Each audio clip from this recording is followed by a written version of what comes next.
thank you for your time. We know you're super Of busy. We really course. appreciate it.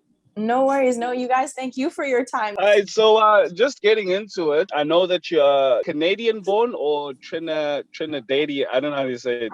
That's okay. I'm Trinidadian. Trinidadian born. Trinidadian born.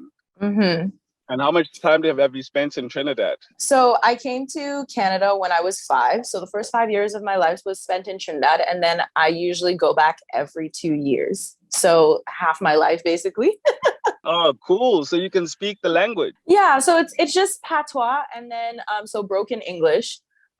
Their second language is Spanish, which I just have to learn slash relearn. So Okay. And how much of, is your music all in English or do you add some pata and some Spanish in your music? So I haven't started adding patois Spanish to it yet. I just don't want to be fake to the people. So when I know more, I will put more in there. But I definitely like on a regular day, if I'm excited or mad or whatever it is, like I will break out in patois. And even in my music, I break it up. Like there is English and patois in there. And when did your music career start? Did it start in Trinidad or in Canada? Like the interest for music? The interest in music has been like since I was born, really. Like as you may or may not know, Trinidad is like home to like the carnival, the first one that ever got invented. So like all we do is like our lives is based around music. So I've always just like music is just embedded in me. But the interest to actually pursue music and be a singer started in high school in Canada. Like I would do coffee houses, shows with my friends, like force my friends to perform with me and pretend like we were Destiny's Child. So definitely started more in my teenage years. Okay, so Destiny's Child was a big influence in your style of music. Which other Yes. artists would you say helped create Blue Will as we see her today? As you see her today, where I'm more involved into like more my soca, dancehall, and Afro beats and stuff like that, I would definitely like pay like homage to some of the artists that I looked up to growing up in Trinidad and Canada, which is Marshall Montano. He's like king of soca, Destra.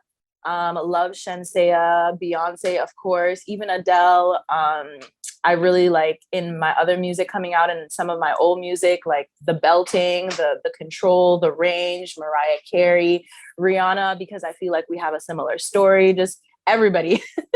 Yeah, like, I'm picking up on certain artists, but I don't know the large majority. So maybe help me out and share what type of hmm sound are you hmm attracted to? Maybe that's what I should have asked. Like what type of sound? So you've mentioned a few R&B artists, a few hmm pop artists, Yes. but Yes. the other guys, what type of sound do they bring to the table?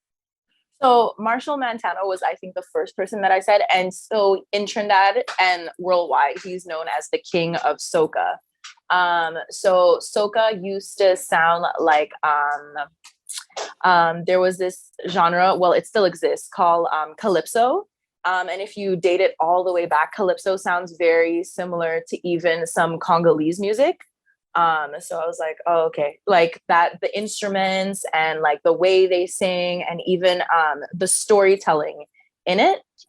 So it's like Um, dance music. It's like fast paced, like yeah, exactly.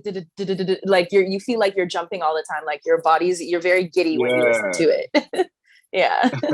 Okay, cool. So let's talk about your style. You've got an hmm interesting style. I like it. It's really attractive. It's bright. It's unique. Thank you. I think it definitely makes you want to take notice of, hey, who's Blue Will? Why she looks so good, you know? So let's talk about your style. Like what sort of elements influenced you to not want to look the same as other hmm artists that are hmm doing dance music, you know? What makes you want Yes. to look the way you look uniquely different? Yeah. I think that it's just personality. I feel like my personality is bright. It's very eclectic. I would say I'm very like all over the place and scattered brain. And that's how I also dress and speak externally. Like I could put many different colors together. And for some reason, when you look at me, it'll still look good and it'll still match just because my personality and my aura is telling you that this looks good. You know what I mean? I'm also I'm not afraid to be myself. I'm not afraid to express myself, speak my mind. And I think like I also sing like that. I also perform like that. I also dress like that. I am a hairstylist. That is my daytime job. That's where I am right now. On a quick break, I have gems in my teeth. My eyelashes are super long. Like my nails, I'm always in some sort of blue. My hair is always blue. I think in this life, it's all about expressing yourself and being your most authentic self, and also being happy, like very, like genuinely happy. And with that being said, like you shouldn't look to anyone for validation or how to dress, as long as you're a good person and you're doing the right things, and you're expressing yourself and like devoting yourself to your passion. I think, you know what I mean? Nothing else should be a problem. Yeah, no, I feel you. I love the confidence, I can tell that you are a confident person, but hearing you Yes. talk about yourself, it actually gives me a different perspective, which leads me to my next question, your music. So I checked out the video. First of all, I love how you credit all the people that are like doing the makeup on you and stuff in the video. Of That was a course, nice yeah. touch. That was a really nice touch.